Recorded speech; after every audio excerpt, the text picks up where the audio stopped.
Unidade 4, análise das demonstrações contábeis. Bom, na unidade 4, nós vamos aprender como é que nós fazemos a leitura das demonstrações contábeis, né? Como é que a gente transforma todos aqueles dados em informação. Como é que nós interpretamos o desempenho da empresa, os negócios da empresa. Para fazer essa análise, a gente começa com análise horizontal e análise vertical. A análise horizontal, quando você pensa na horizontal, você já pensa numa linha, né? Então, na análise horizontal, você pode pegar uma demonstração e comparar a evolução dela no período. Como é que a gente faz isso? Comparando com as outras demonstrações.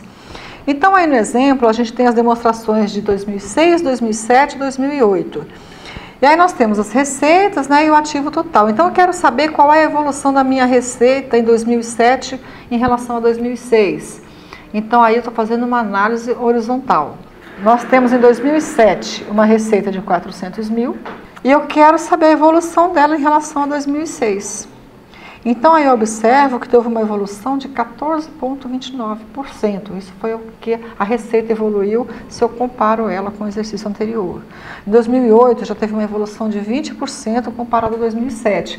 Mas nada impede também que eu faça uma comparação de 2008 em relação a 2006. Posso utilizar como base 2006 e comparar 2007 e 2008 para saber qual foi a evolução do período. E também ele dá um exemplo, aí o autor dá um exemplo da análise horizontal em relação ao ativo. Então, a gente observa que em 2007 houve uma evolução de 5% e em 2008 houve uma evolução de 14%. Na análise vertical, eu vou analisar um determinado valor comparado ao total a que ele pertence.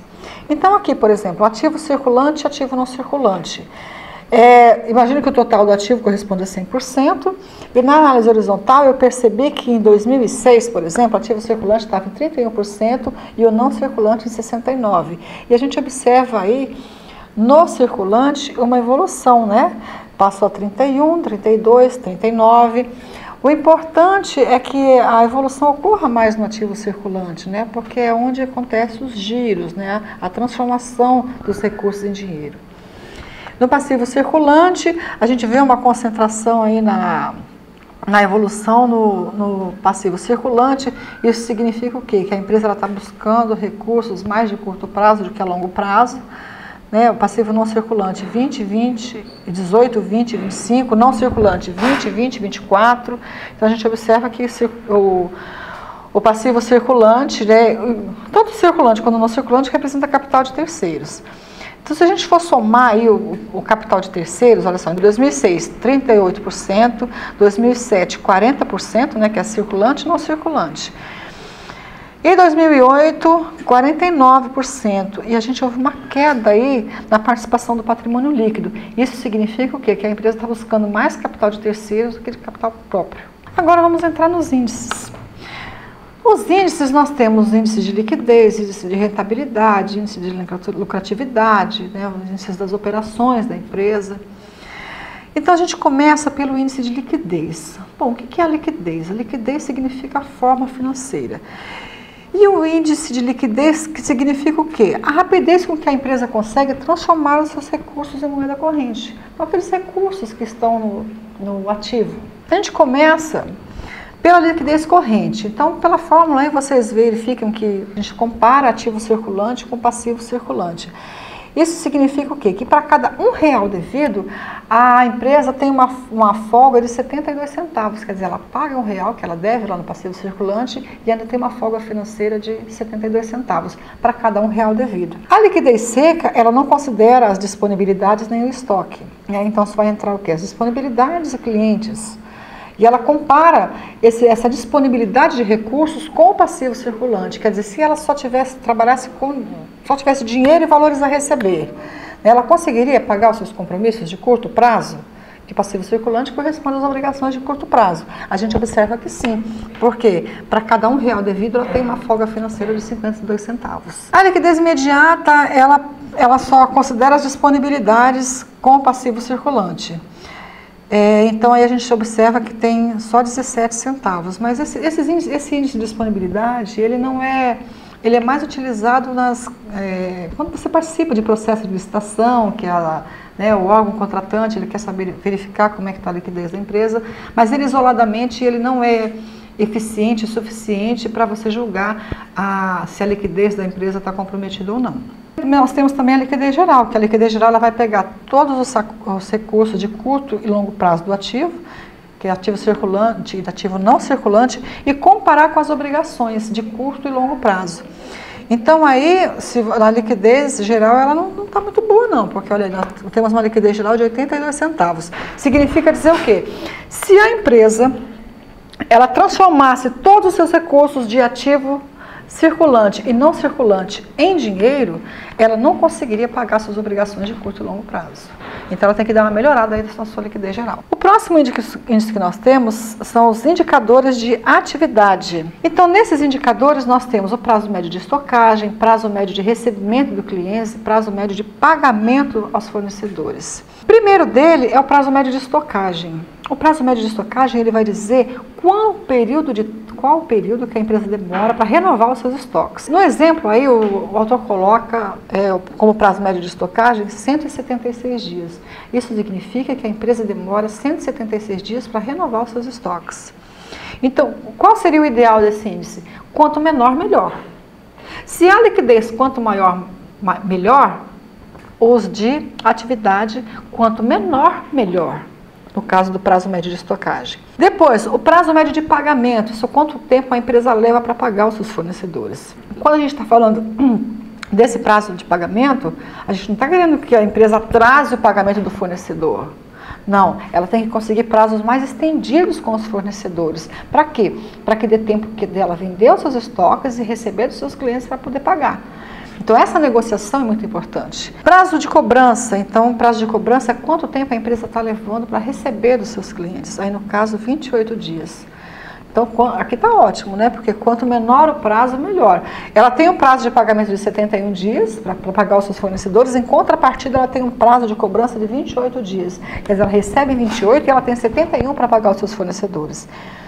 Se eu fosse fazer uma análise desses índices de atividade, o que eu tentaria melhorar é o prazo de estocagem. Está demorando muito tempo esses estoques. Né? Então, o melhor seria o quê? Eu reduzir esse prazo de estocagem. Né? Porque daí eu faria o quê? Eu estava girando dinheiro, diminuindo o prazo de estocagem, vendendo mais rápido, recebendo mais ainda. Então, conhecendo prazo médio de estocagem, prazo médio de recebimento, prazo médio de pagamento, eu tenho condições de saber qual é o meu ciclo financeiro. Então, é o tempo que eu demoro entre o pagamento de fornecedores e o recebimento das vendas. O ciclo operacional, para saber o ciclo operacional, eu somaria aqui estocagem mais recebimento, a gente viu que tem 196 dias. Prazo médio de pagamento, 69 dias. Então, o ciclo financeiro da empresa é de 127 dias. Então, ela tem que reduzir esse ciclo financeiro. Como a gente poderia fazer aí para reduzir o ciclo financeiro? Mexer no prazo médio de estocagem, está muito alto. Então vamos diminuir esses 164 dias aí para que ela tenha uma folga financeira. Bom, outro índice muito importante na análise da situação econômica e financeira da empresa são os índices de endividamento e estrutura. Então, endividamento, quanto a empresa está endividada e como que está dividido esse endividamento. É mais capital próprio, é mais capital de terceiros, é mais curto prazo, longo prazo. Então, esse índice ele vai responder isso para nós. Quando a gente analisa quando vai fazer análise através desses índices, a pergunta que se faz: qual a política de obtenção de recursos adotada pela empresa? A empresa está buscando mais capital de terceiros? Se ela está buscando mais capital de terceiros, esse capital de terceiros é a curto ou longo prazo? Se ela está trabalhando com capital próprio, ela está trabalhando com o patrimônio líquido. Então, qual é a remuneração que ela está distribuindo para os sócios, já que o valor do capital ou o lucro que seria distribuído ele está sendo retido na empresa? O primeiro índice que a gente tem aqui é a relação capital de terceiros e capital próprio. Nesse caso aqui, a gente encontrou 118,46%. Então, isso significa que para cada R$100 de capital próprio, a empresa utiliza 118 de recursos de terceiros. Então, quanto menor, melhor. Quanto menos ela usar o capital de terceiros, melhor. Se é para remunerar alguém, então remunera os acionistas, né, os proprietários da empresa. Porque quando o proprietário ele deixa uma parte do seu lucro retido para investimento, o que ele espera? Uma remuneração. Né? Essa remuneração é feita como? Através dos dividendos, né, da distribuição dos lucros. Então, se é para distribuir para alguém, que distribua para os proprietários. Ali, a estrutura do endividamento. Na estrutura do endividamento, ele faz uma relação do passivo circulante, que é o capital de curto prazo, né? São as obrigações de curto prazo, com o total do capital de terceiros, que seria o passivo circulante mais exigível a longo prazo, que seria o passivo não circulante. Então, nesse caso aqui, deu 77%. A empresa tem 77% de seu endividamento sobre o capital de terceiros no curto prazo. Significa dizer que a empresa está pegando mais capital para pagar a curto prazo do que a longo prazo. Isso pode ser perigoso, né? Porque se você tem obrigações de curto prazo, você tem que transformar os seus recursos a curto prazo também. Outro índice que nós temos são os indicadores de rentabilidade. Então, ele vai mensurar o desempenho da empresa em termos do lucro num determinado período. Então, quer dizer, qual foi o desempenho da empresa? Foi favorável? A empresa obteve lucro? De quanto? Ela está remunerando os seus sócios? Então, vamos ver como é que a gente faz aí para encontrar esses indicadores de rentabilidade. Primeiro, a gente tem o retorno sobre o ativo. Nós sabemos que o ativo representa os valores que foram aplicados com a expectativa de o quê? Maximizar a riqueza dos proprietários, né? Então, o retorno sobre ativo, vou pegar o lucro operacional, o lucro das operações, né? O resultado das operações da empresa e dividir pelo ativo médio. O que é o ativo médio? Vou pegar o ativo do balanço que eu estou analisando, somar com o saldo atual, o saldo anterior desse ativo, quer dizer, no início do exercício, dividido por 2, achou o ativo médio.